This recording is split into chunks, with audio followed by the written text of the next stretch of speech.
welcome back to Big Boss Mare with Brandy Von Holten. Today I have two guests, and they are from West Virginia. Now, I met these two ladies at one of my events. It's a Big Boss Mare Production. It is called Chix in the Sticks.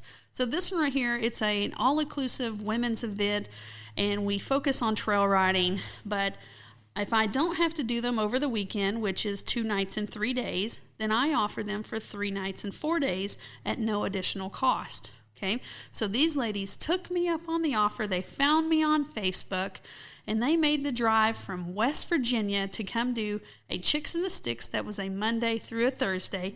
And I don't know when you're tuning in. Right now, it is 2022. I don't know what year you're listening to this podcast interview, but I love whenever I find interesting people. Okay, so these two ladies, it is a lady and her daughter-in-law. Okay, so Mary White is with me, and then Alicia, and then it's Stickel. And it's spelled like nickel, but instead of an N, it's got an ST. Is that correct? Yes.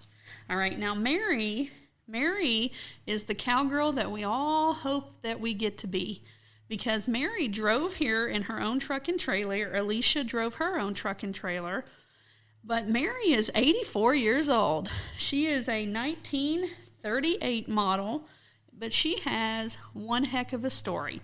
Now then, Alicia is married to Mary's son. Now then, all right, so how many kids do you have? Let's figure out which kid she's married to. I have 3 sons. Alicia is married to my oldest son, Danny. Okay, and you said that you had 3 kids in 3 years, and you had your last one when you were 20. Yes. Danny was born 12 days after I turned 18, I turned 18 on August 12th. Danny was born on August 24. Okay. I'm an August 15th girl. I'm a Leo, but so are you. Yes. Yeah, we have most definitely identified ourselves as Leos. Alicia, do you know what you are? Aries. Aries. What is that one? Is that the one with the balancing thing, or what is that picture of do you know what Aries is? Because I don't know what the symbol is. Oh, I forget. I don't even know either. It don't matter. Leos are the only ones that matter, right? According to us. It's a sign of the I'll ram. let you think that today. Oh, it's the sign of the ram? Yes. Oh, okay. All right. So, Mary. Now, here's some things. Here, I'm going to tell you, I'm going to do a data dump, okay? Because Mary is new in my life. And so I'm going to tell you everything that I've heard about Mary so far from the 4 days together. And then we're going to elaborate, because this lady is getting off of her own horse, and she's riding. And there's not one cowgirl out there that's not hoping that she's driving her own truck and trailer and riding and doing different things when she's 84 years old. Okay, so Mary was an administrator, like a high school principal. Mary has been married twice, and the second husband was actually her divorce lawyer from the first marriage, so that's kind of funny. And then Mary, the second husband ended up becoming a senator. Is that correct? Yes. And a circuit judge? Yes. So whenever Mary starts telling me her stories, and then she tells me about this beautiful place where she lives at, I just think about that fancy song where she charmed a king, a congressman, an occasional aristocrat. Anyways, Mary's told me several times how cute my husband is, how amazing he is. Yes. Yes. So, anyways, whenever I see Mary, it's Mary White. I get some Betty White vibes from her, because, Betty White played some roles where, she had a potty mouth, and Mary's flipped me off once because I asked her the other day, I asked her if she had seen 1886 with that, that side shoot of Yellowstone, and I asked her, I was like, well, how did it feel to be alive whenever 1886 was happening? Just giving her a hard time, and she just looked at me and flipped me off. Anyways, and then we've had several conversations amongst our riders about their arthritis and how much their butt hurts being in the saddle. but then they sure do hope that they just keep on getting to have those conversations. And then she's told me about her husband. Her second husband has been deceased for 16 years, and she talks about it's just now at 84 where she doesn't think about him first thing in the morning, but she does think about him every day. So, and I told her, I was like, well, I hope that you're around for 26 years without him, or 36 years without him, because, we got to keep Mary riding. That's so, right. And she tells me about all these places. They don't travel more than 6 hours at a time, and they've got their routes figured out. And she's got a pretty nice rig. She brings a little dog, and she rides a Rocky Mountain. Yes. Used to be a lover of some Tennessee Walkers. Yes. Okay, so Mary, that's what I know about Mary, quite contrary. That's what I know about you. So let's go back to the administrator. So you were 20 years old, had 3 kiddos. How long did that first marriage last? 20 years. Lasted 20 years. Yes. And then how long were you with your second husband before he passed away? We were together about 30 years. Okay. We were married 25. Okay. All right. So this first husband, is he still around? No. Okay. He's not still around. Okay. Did he remarry, have more kids? Or do you know? By the time I was out the door, he got married again. Oh, okay. It was like the door was shutting, and then he was like, let's go get married to his next wife. Yes. Okay. All right. You seem okay with this now, but might not have been okay with it back then. No, it was fine. Okay. So tell me about what came on to make you find love for becoming an administrator. So tell us about that, where you're in. I kept thinking my kids are going to grow up and they will be smarter than I am. Mm-hmm. And I wanted a better life for me, so I had to prepare myself for a vocation, employment. So I put everything into college. Mm-hmm. I did undergraduate in 3.5 years. My last semester of college, I carried 22 hours and did student teaching, which I had to have special permission from the dean to do that. And then I started on my master's at West Virginia University, and I completed my master's in just about a year. So that's around, what, 1962, 1963? Yes. Okay. I've taught all grades. I have a specialization in early childhood, also history and educational administration. Okay. And when I was in the administration program at West Virginia, I was one of 3 women out of 52 because women did not have administrative jobs at that time. Right, because we were supposed to be cooking and cleaning, but you cooked and cleaned and became an administrator. Yes, I did horses and I baled hay and threw hay in the barn during the summer. So I did everything. I've always ridden horses and had horses for my own kids and taught them to ride. So Mary's she's a smaller lady. I bet Mary, back in those, early 1960s, I bet she could put a bandana around her waist and wear it as a belt. I had a 22-inch waist. I'm 5'7". When I got married the second time, I weighed 115 pounds. Oh my gosh, and that was probably after you'd been sprayed off with the water hose. Yes, so much. I'm getting to see your hair right now. Your hair right now is white. Okay, what color was your hair when it was colored? Blonde. Oh, okay, so you were the female that we hate you because you're so beautiful.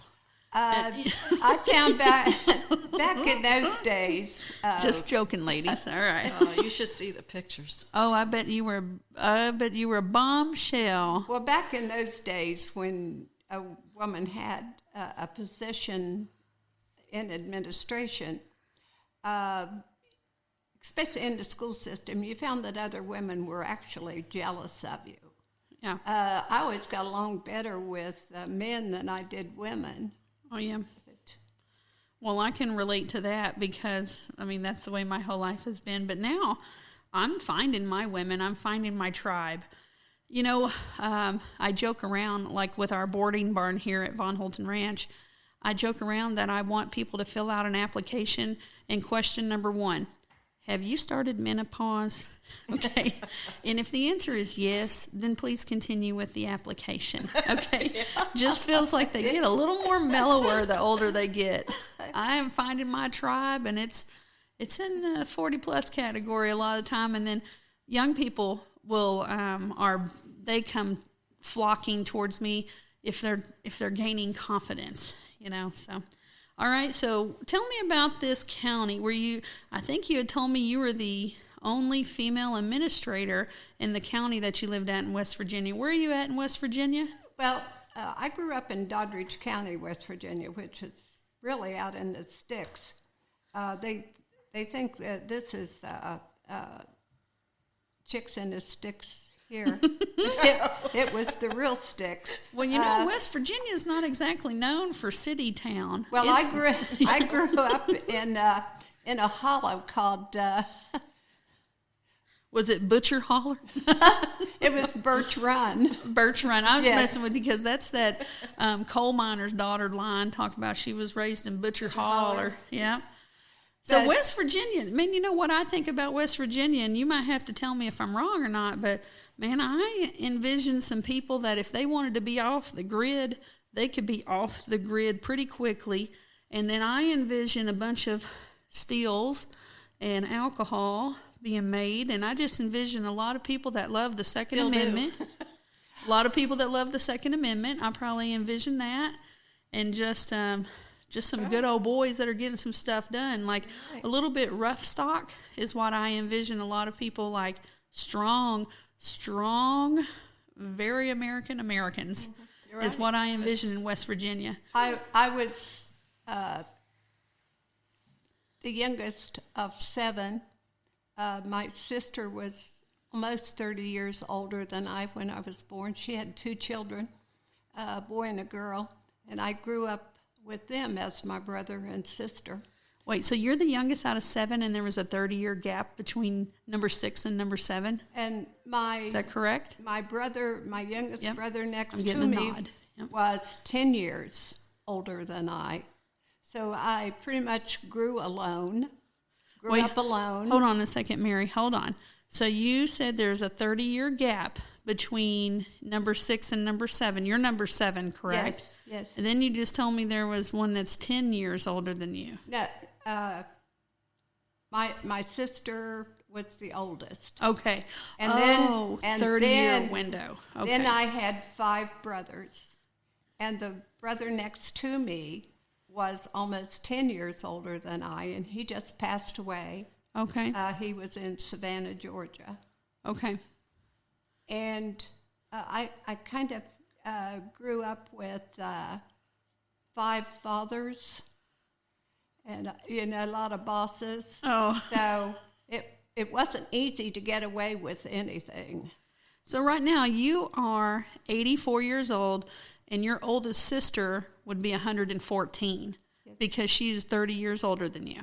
Yes, but she passed away several years ago. Well, I would expect that. Because if not, I don't know what the oldest person alive is, but I bet 114 be getting close to it.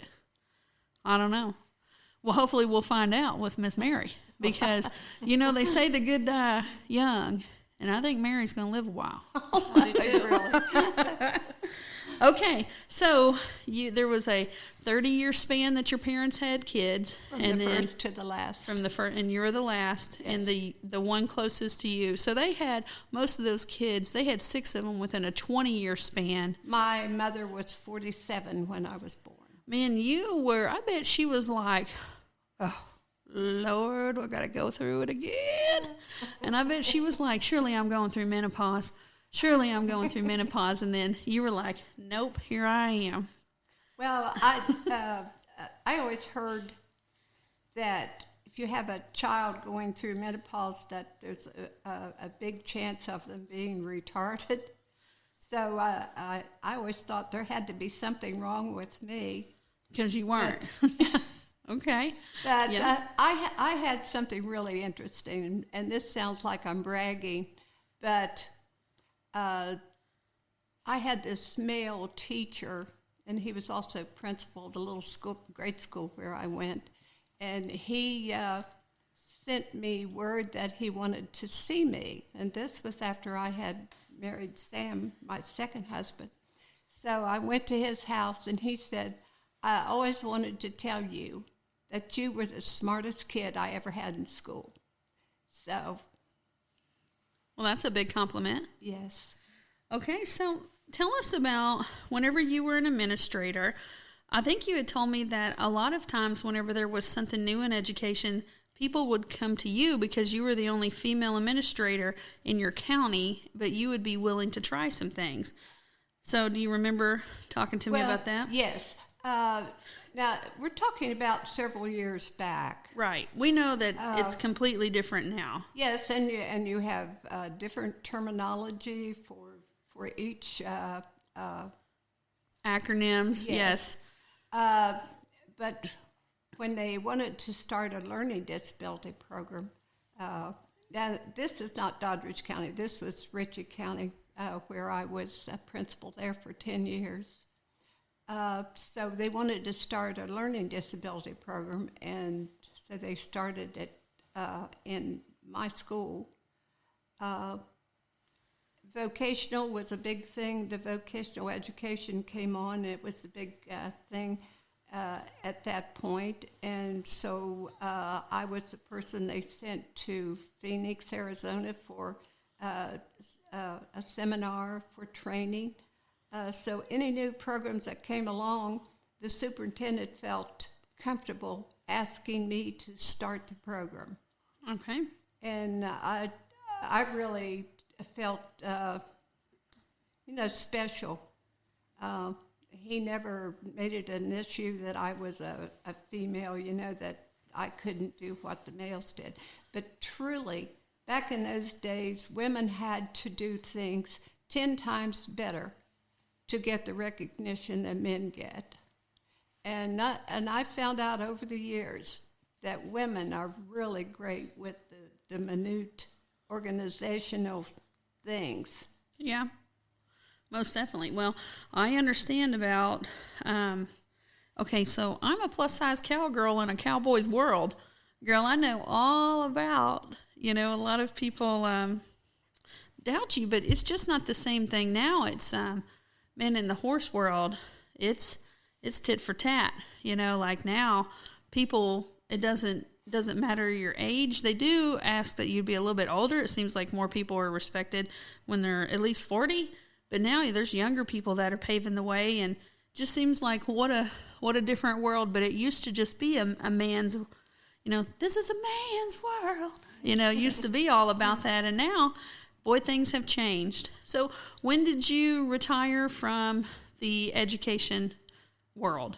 I retired when Sam and I decided to get married in 1983. 1983, okay. And Sam continued working in the state politics, and then a governor, Arch Moore, appointed Sam as circuit judge of, he had several counties, but we lived in Pleasants County at that time in West Virginia. And so Sam retired after a few years in the judgeship and went back into private practice. And I worked as his secretary office manager for about 15 years, and we did personal injury cases. Okay. And then he also became a senator? Yes, he was state senator, yes. Okay. Boy, talking about having, I used to have a sign up in my house whenever my husband was staying home, being a cattle rancher. And then I was going into work to be a school teacher, and it said, behind every successful rancher is a wife that works in town. Well, it's not the same thing of what we're talking about here, but it sounds like your ability to be this strong, educated woman really made him, you know how 1 + 1 = 2, unless 1 + 1 = 3. Sounds like you and Sam being together, and with you being strong and him being strong, made his business flourish, because it was y'all's business flourish. He did a lot of courtroom work, and whenever he was starting a case in court, he would ask me to come and help him select a jury. Okay. Because he felt that I had the ability to judge people quickly. Okay. Because I'd been in that field for a while. Well, okay. Well, with you being able to judge people quickly, let's hear your synopsis of Brandy Von Holten. Oh, I love you. You're wild. Wow, I love that word. Nobody ever says wild. I love with that word. Wow, you make me feel great. Yes, I thought, geez, this gal, she has a worse mouth than I have. That we do not use on this podcast, and nobody knows. Okay. Yes, but I've done a lot of interesting things. When my kids were growing up, I encouraged them to be in everything, and my oldest son, he was extremely intelligent. And in fact, he was accepted at West Point. But he said, we're talking about Pop Warner football. And he said, oh, Mom, I don't know if I could get in there and do that. And I said, well, I know you can, and you won't know unless you try. So, yes, all three of them did really well in sports or whatever they were into. They did their best. They broke horses when they were teenagers for people. We did a lot of trail riding together. We all had our own horses, and we did a lot of trail riding. I had kids at my house. I never knew how many kids I was going to have to feed for dinner. Oh, no. Well, I know at high school, those high school boys are like garbage disposals. Yes. It's like they've got a hollow leg and they're trying to fill it up. Well, I've had kids sleeping on the floor all over the house. All right. So how many, do you know your number of grandkids or great-grandkids or anything like that? Nope. Whole bunch. I haven't counted them for a while. Oh, okay. Do you know the youngest or the oldest age of any of your grandbabies offhand? My youngest is in his 30s. He's in the Navy. He's with the Navy SEAL team. He's in communication, and he's had the offer of being with a special team for the president. Okay. And I'm not quite sure. He's in his 30s. I can't. That's okay. 30-something works great for me. You know, it was so good. It was the name of a TV show back in the day. So 30-something's good for me. That's old enough to not be in your 20s, but you feel like they probably need another 10 years before they really know something, right? Yes, yes. But Alicia has 2 daughters that are also like my grandkids. In fact, her youngest kind of grew up in the house with Sam and me, and we taught her to ride and to swim, and yes, she was part of our family. So Alicia told me a story about one of the first times that she had, was it one of the first times you had been around Mary, and y'all were dressed up in formals? All right, so tell us this story, Alicia. Tell us a story about Mary. Oh, my goodness. Mary and Sam would always go to these country clubs for New Year's Eve special dinners. And, of course, we had dress-up in gowns and big fancy dinner and out there dancing. She and Sam always out drank and out danced Dan and I. Always. Always. So, did you get to see Mary with the 22-inch waist and the blonde hair? Were you around for all that? Of course, she was smaller when I met her. That was 29 years ago. Well, Mary's not big right now. Mary's, she's not big. She's fun size still. No, yeah. No, just pictures. She could take your man away from you. Oh, yeah. She used to say that. I could take your man from you. Oh, my gosh. Back in my days, I could take your man from you. Are you sure your name's not Jolene? Oh, yeah. All right. So, you were into Tennessee Walkers. Yes. Why? But there's a funny story with Alicia. She said, the first time you made breakfast for me, she said, you made eggs Benedict. But now, New Year's Eve morning. Now what do I have? A bowl of cereal. Yeah, a bowl of cereal. And I still get it camping. It's just a bowl of cereal. That's all Eggs Benedict. What happened to it? Oh, my gosh. You know what? My mom used to throw down in the kitchen and do these massive, like she would take 3 days off to do Thanksgiving stuff. And now I'm all like, do y'all want to go to Perkins or like Charlie's?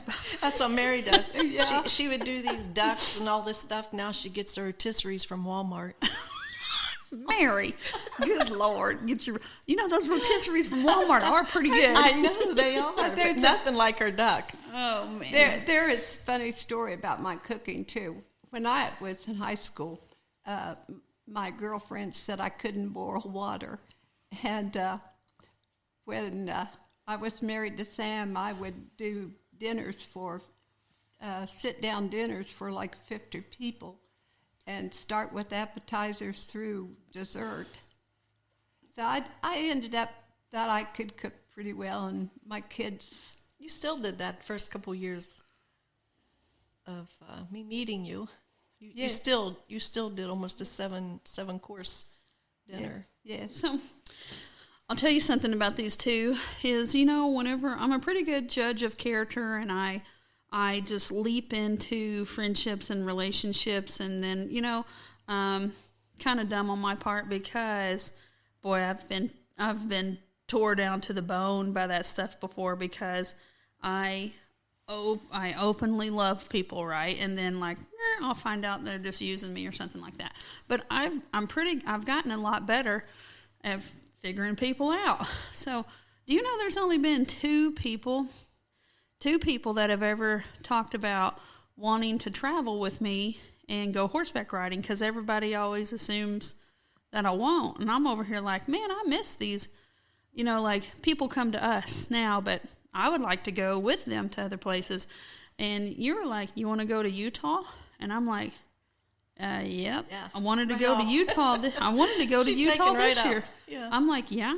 So I already looked at my calendar for 1 year from now about what we're going to be, because our life is in a transition right now. We're trying to move things around or shorten up, and got some other businesses we're wanting to slingshot forward. So we're kind of, everything's up in the air, and we're waiting for all the dust to settle to see which path we end up taking.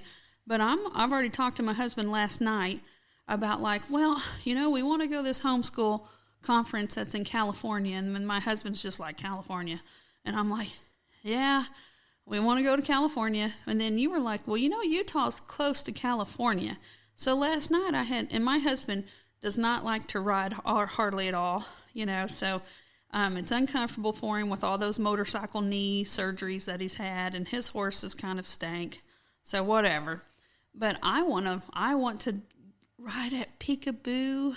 What is it? Where is that, at Bryce Canyon? Bryce Canyon, yeah. Yep. I want to go there so bad. I want to go there for the photos, and it just looks like something that I would want to do over and over again. So if somebody is inviting me to Utah, there's been 3 people invite me to. One person wanted me to go and do all this stuff, and I'm like, hold on, I can't, but I will. But I've got to be very calculated with my timing and everything. Yep. So I'm pretty excited about We that. can make it happen. Oh, Told her yeah. I'd swing by here and get her, and She's probably going to get a big tall mule named Coco. that's all right. We can fit you. Coco's a Tennessee Walker. And so tell us, how did you get this love for Tennessee Walkers? Well, back with my first marriage, when the kids were growing up, I was the only one that had a gaited horse. And when you do 50 miles a day, you want something easy to ride. So anyway, after Sam and I got married, he always liked to ride, and he always had horses. But he had gone through a divorce, and he didn't have his horse anymore. But anyway, I said, let's buy some horses. And so, okay, we did. And the horse that I got was a Tennessee Walker. It was a big black and white racking horse, but, he was spooky. So I didn't keep him too long. I called him Satan. If you blew your nose while you were on his back, you'd end up in a treetop. So I got a horse that about put me on the ground over some Tic Tacs. I know exactly what you're talking about. One of my friends had to fart train her horse because she tooted in the saddle, and then she's like, oh my gosh. And she was like, okay, I've never had a horse that I'm like, oh, I've got to toot train it. So I sold I sold this black horse. I sold Satan, and I bought a little mare that was a Tennessee Walker, and she had a foal on her, and the foal was a filly, and I called the foal Nuisance.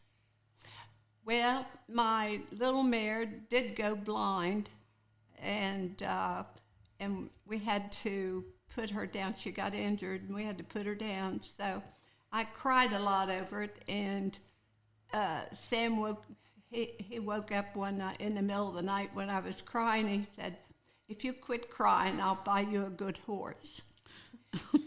And you were like, mission accomplished. So we went to the after Christmas sale, Tattersall in Lexington, Kentucky, and he bought me this Tennessee Walker gelding.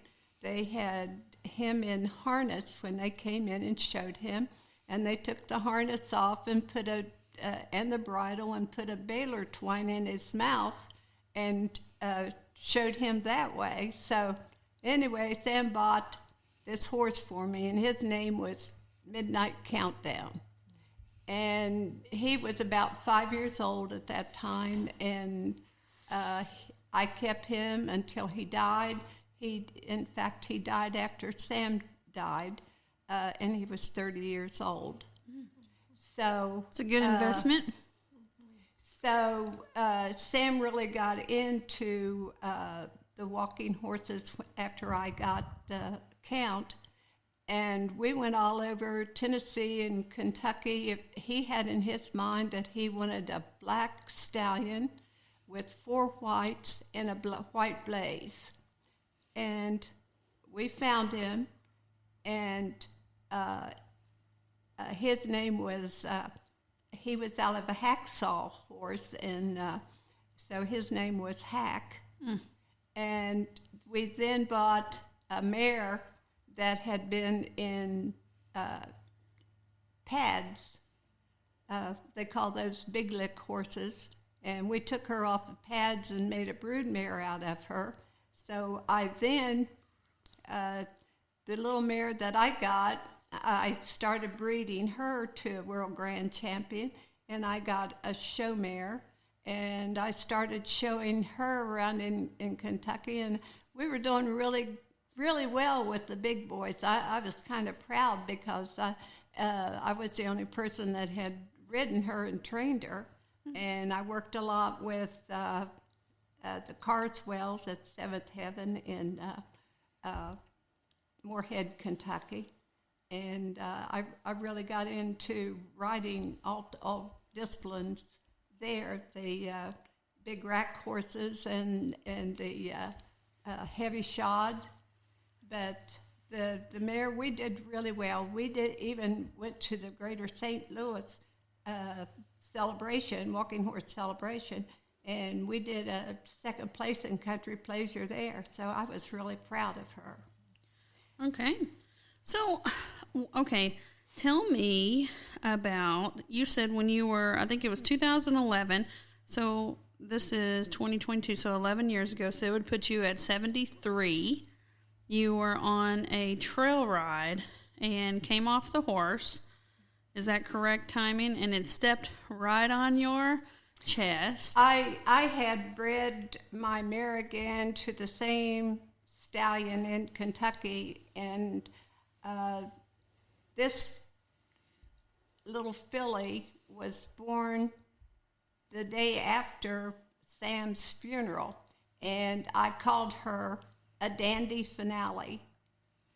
And I was training her. She was 2 years old, and I always let Alicia ride my show mare.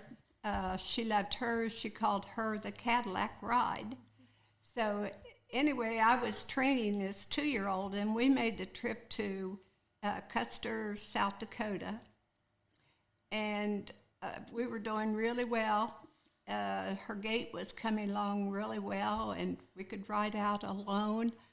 But I forced her down into a small stream, and she stumbled, and her head went underwater. And I got off, and she knocked me down, and I couldn't get back up, and she stepped in my chest. And I was in the hospital 5 days there with, I had a,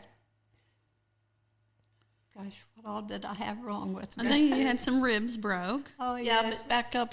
When she got up out of the water, she said, "Hey, there's like 16 of us." And then a lady had stopped when she'd seen what happened and got out to check on her. And she said, "Hey, if anybody has any dry clothes," she said, "I'll put them on and I'll keep on riding." And then the ambulance finally comes, and I said, "Look, Mary, they're sending you an animal." Had buffaloes all over it, Yeah. An animal ambulance.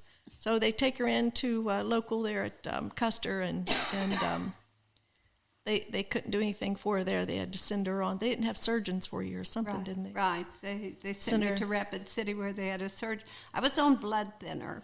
Did you collapse a lung? I had a collapsed lung, and I had a crushed sternum, and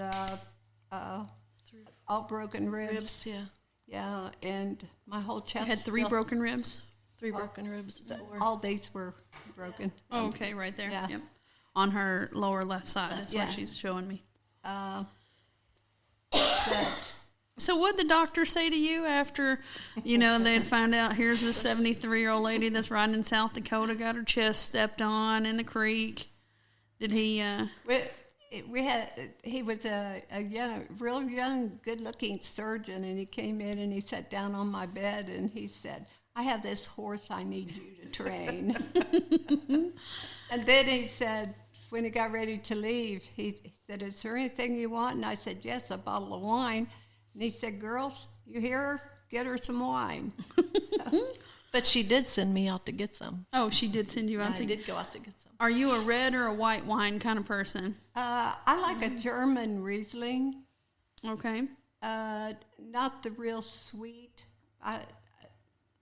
Medium dry, I guess. Medium Yes, dry. I love Riesling, German Riesling wines, yes.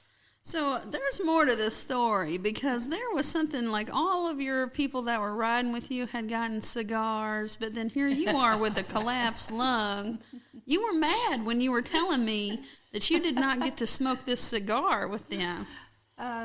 Yes, we were in Deadwood, and the girls bought a bunch of cigars for all of us. And so on our way back, we had one stop, and the girls built a fire, and they were sitting around smoking their cigars. But since I had a collapsed lung and I was on oxygen, I couldn't smoke my cigar. So it stayed in my horse trailer for a few years, and when I looked at it, it was all dried and crumbly, so I never did get to smoke that.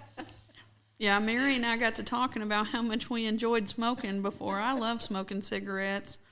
And got into a little bit of some Swisser Sweets for a little bit, and I smoked cloves for a while. I don't know if you ever smoked cloves. No. Those right there would make you cough your entire lung out the next day.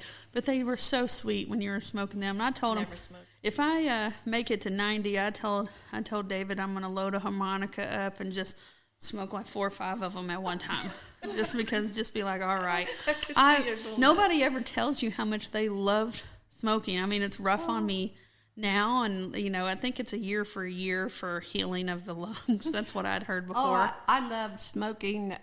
Smoked for 30-some years, but I quit in 1986, and Sam bought me a sports car. Oh, as a good job? Yes. Okay. And he said if I started smoking again, he'd give the car to one of his kids. So let me get this straight. Sam was like, if you'll stop crying, I'll buy you a fancy horse. Yes. And if you stop smoking, I'll buy you a sports car. Yes. What else? What else goes in that category of things that Sam bought you to get you to do something? I had pretty much anything that I wanted. Yeah, she did. Yeah. Yeah. Sam sounded like one heck of a guy. Yes. Yes, he was. To everyone. I had 3 boys, and Sam had 3 boys. Y'all were like the freaking Brady Bunch. Yes. Okay. So Sam's youngest, he was kind of like mine because he was 8 years old when Sam and I got together, and I raised him pretty much. And he was in high school, and so they want to know who's the richest person in Pleasants County. Somebody said Sam White, and Max speaks up and says, "No, we got Bruce and Fred."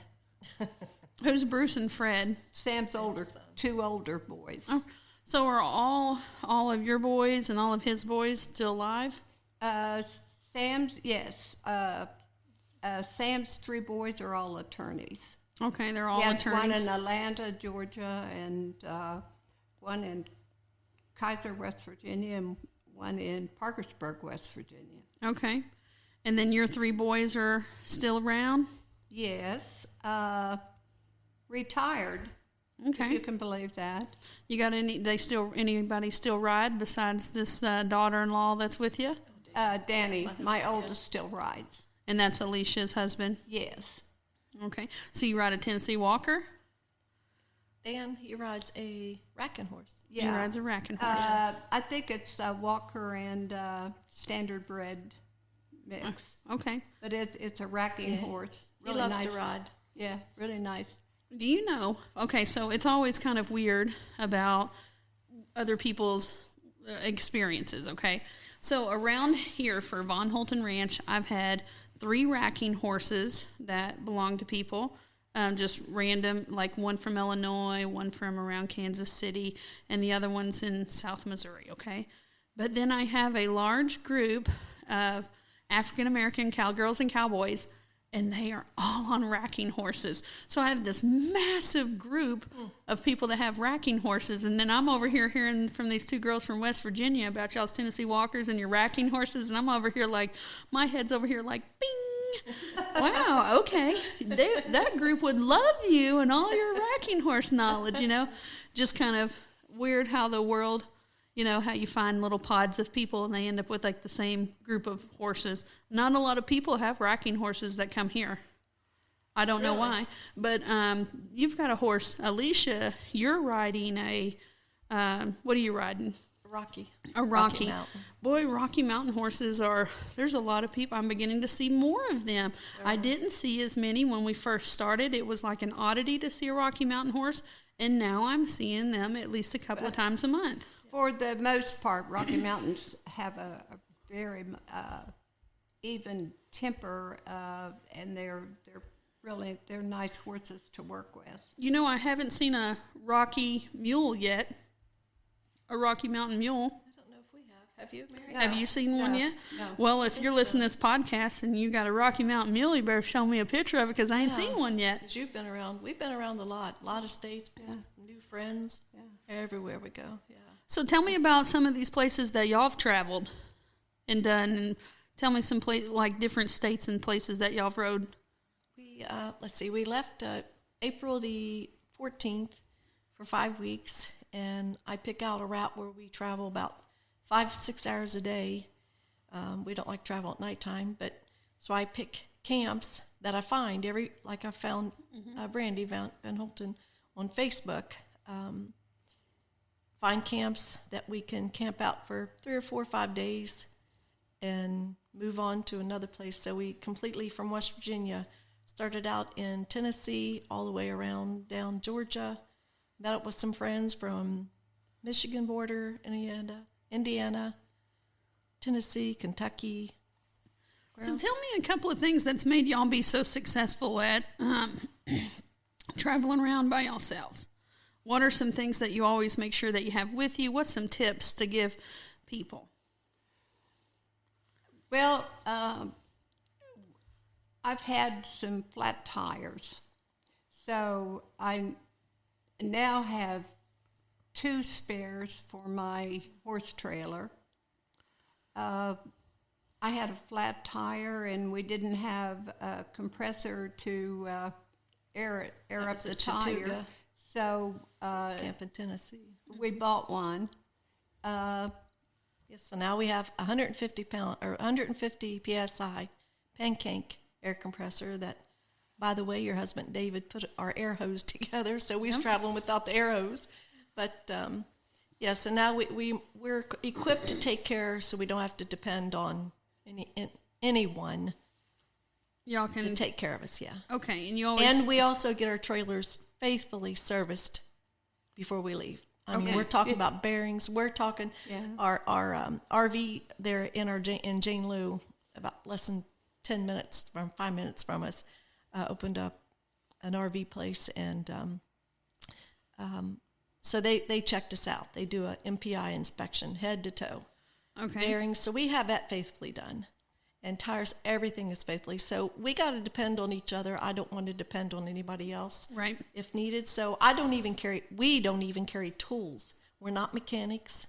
right. But the one thing we can do is change our own tire. And one time, last year, she had 2 flat tires in the same day, like within a couple of hours. On I-64. On 64. Right out of Lexington, so you can imagine the traffic. Oh my gosh. Yeah. And I had, of course, roadside assistance, which was a joke. Yeah, I was there 4 hours before I. Even as women, got just help. take care of yourself. I mean, we're not afraid on our own. We're not. Right. I mean, we're just we actually love to be on our own, and we're always meeting up with our friends. Right. So everybody's expecting you. Absolutely. And then you're only about 6 hours away for each time when you travel, so 5, 6 shorter hours. distances. Okay. Yeah. Some places that we just rode for the 5 weeks was within 3 hours till our next stop. Okay. And I made a complete round trip. We stopped pretty often at Lexington, Kentucky, at the Kentucky Horse Park. That's really good. They only charge like $30 a night for you. So we just pull into a hallway and put our horses right next to our trailer and plug into the electric. So we're really Electric and water. Yeah, Yes. they're perfect. Not for our trailers, but electric for our trailers. But yes. So tell me, okay, so you're 84. Tell me something that you could tell someone that is 64 about how to continue to ride. Like, what do you think your secret is? What do you think it is that's made you? Because here's what I find. I have a lot of people that get into horses later in life, or they have a gap without horses because they did kids and they stop. They get back into it, and then the 60s hit. Turning 60 is sometimes rough. Is what I have experienced with my clients, and then 61, 62 gets easier, and then they're just like, woo, look at what I can do. Okay, but then some people have that, it's like it's hard to get them to keep going, and then some people just stop. They sell the trucks and trailers. And then it just seems like there's this this phase that's in their 60s where it's like so difficult to do things, and they're like, do I really want to do this? but they love horses and they love riding. But then I just see people that stop instead of doing it. So how do you get them to not? If you could talk to your 64-year-old self, what was something that you remember that just like, hey, I'm going to do this? When I was 64, gosh, I could run up a hill. Okay. I was really, really, really strong. I've always been really, really strong because I would go to a fitness center and work out at least 3 days a week and I would go in the morning at 5 o'clock and work out and go home, take a shower, and go to the office. I also rode my bike back and forth we lived in town, and our farm was 5 miles out of town, so I'd ride my bike to the farm and back. I've always ridden with the grandkids. I taught the grandkids to swim. I taught the grandkids to ride. So I had people, family and friends to do things with me all the time. And I've always surrounded myself with good friends. People I think seem that's the key. People seem to like me. I don't know why, but No. Because you're a firecracker. Yeah. It's That's the why. friends, because she used to ride with 30, 40 people. yes. But it's just too many. That Too is much too many. cowboying up. Mm-hmm. And it doesn't matter what age you are. Well, I guess it does. But even I don't like somebody cowboying through me. Right. It's, And it's Alicia, just too dangerous. Alicia is 61 and born Right. in 1961. Well, I'm 29 and sticking to it. 29, yes. I mean, no kidding. You asked me about my age earlier, and I really was stunned. I was like, wait, I am 61. That's my story, and I'm sticking to it. So I will tell you the fact that you're saying that, the larger groups, I don't dig large groups. It's dangerous. Yeah. Well, But find friends. We have found our friends through camping. Like here, we traded numbers. right. And we'll stay in contact. But I don't think they travel as much as Mary and I do. I think Right. that several of your want girls here just recently got back into it, right? Yep. Recently got back into it, which they were back into I it. truly believe the secret to life and long life is not to sit around and feel sorry for yourself. Everybody has issues that they have to work through. Which a few of them that were here was the same as myself, and which were very well. Like the one was, she wasn't a bodybuilder. What did she? Oh, do? she used to she competed in fitness. Fitness, yes. Oh, My yeah. gosh, she's a brick house. Oh yeah. A brick house. But now she's getting back in. So it's meeting people.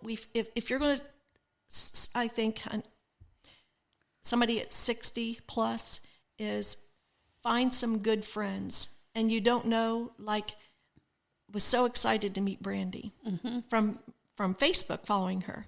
And I have fell in love, Mary and I have fell in love with her from the time that I think she opened up her mouth, truly. And David, her husband. And I do believe that we will have a long relationship. We don't have to be together every day. Right. And it's like our really good friends. We have a group of six friends that we meet. Yeah. We work our schedule around. We'll say, okay, I found Von Holten, which I did, Von Holten Ranch in Missouri. You all want to go? So we have this group of about 8 of us on as a text, and we'll, I'll give you the dates. You want to go, you go. So most do, and some don't. But they're all within several hours of each other. But we meet up at least 5-6 times a year, Mary? Yes. And ride. Yes. And we're from several states. But that's the key, is find those people, because they'll push you. And we keep in contact with our daily life. Mm-hmm. It's not every day. It's not every week. But even if it's making a silly comment, or a comment was, congratulations, on your, new arrival of your grandchild. Yeah. Just anything like that. And if you get some good friends, and more than likely it's going to be friends you've met away. Right. It don't have to be at home. They don't have to be right there at home with you all the Well, time. Okay. I've made a lot of adjustments as I get older. I like the weight of my saddle. the type of saddle that I huge, yeah. use. Until I was 80 years old, I was really strong. I could still jump up in my stirrup and get on. Now I have to have a mounting block. I do too. I'm 29. My legs, Oh gosh. my legs are not strong anymore, but I still have great balance in the saddle. I don't worry about falling off, and I can do anything anybody else can do. If they want to ride 20 miles, I can do 20 miles. Yeah, she does. Still I prefer to do 15, but whatever they can do, I can do. So, Well, we had some ladies on some greener horses and stuff that was having difficulty going through some ditches, and Mary would turn around and help them get through there and have her horse go back through it and just be there close by to help coach them through the ditch. So, but whenever I ask you like what you were doing at 64 and you're telling me you could run uphill and you were riding your bike and you were exercising. In fact, there was, on our farm we had a cabin, and I remember my grandson was there, and he wanted, the cabin was up on a bank, and so he wanted to race me up the bank, and I could still run faster up the bank than he could. So, well, I guess I've always kept a younger attitude. I haven't always acted my age, maybe. Okay. So it just sounds like you're just active, and now you've got where's your next place to camp and ride at? Do you know? M, Illinois. Okay. Shawnee. So your next adventure, and then your next adventure, and it sounds like you've got a group of people that you go and ride with, and you don't do big groups, and you stay active. And boy, how nice has it been to be able to do this with Alicia? It's great. Alicia she's in for anything. We'll be driving along and we call each other, hey, you see that shop? Do you want to stop there? Yeah, sure. If we can find a place to park these trailers. We both have 3-horse trailers with living quarters. Of course, Alicia's is much larger than mine, but they're pretty big trailers. If we mine's 48 and mine's 40 and yours is 28. Our rigs alone, not counting our trucks. Okay. So yeah, you're still pulling a. Yeah, but I love it. I've always been a very independent person. Never listened to what I was told. Still doesn't. So Still doesn't. Is that what you said? Okay. All right. Well, Mary / Betty White. Okay. Oh my gosh. I think I think me and you could have gotten into some trouble together. Really? Well, I plan on trying to get in trouble with you next year. Okay. I've always wanted to go to Utah. You got problems. You put 2 Leos together. I can handle it. Oh my gosh. Okay. Well, typically 2 Leos, we either love each other and would give each other the shirt off your back, or you hate each other. Yes. And that's the way it's typically. You'd already known that about her then. Oh, then. Yeah, you'd already figured that out this whole week being with you. Oh, yeah. I was like, she's strong. She's strong. I love strong women. And, the older I get, I love being around strong women. I want other people to be strong. Right. So, all right. Well, hey, if they wanted to try to meet with you and ride with you, how could they find you? Just on Facebook? Facebook. And then, it's Alicia is Alicia. Right. And then her last name is Stickel, and it's Stickel. Right. Yeah, but no weirdos, because if some weirdo contacts her, you're going to have to deal with me, okay? Right. Or you're going to have to deal with Mary. You can also reach Alicia Red Angus or Cedar Hill Farm. Cedar Hill Red Angus, yeah. Cedar Hill Red Angus. Cedar Hill Red Angus, yeah, because Alicia and her husband are big-time cattle farmers in West Virginia. All right, well, hey, thank you for tuning in to Big Boss Mare with Brandy Von Holten.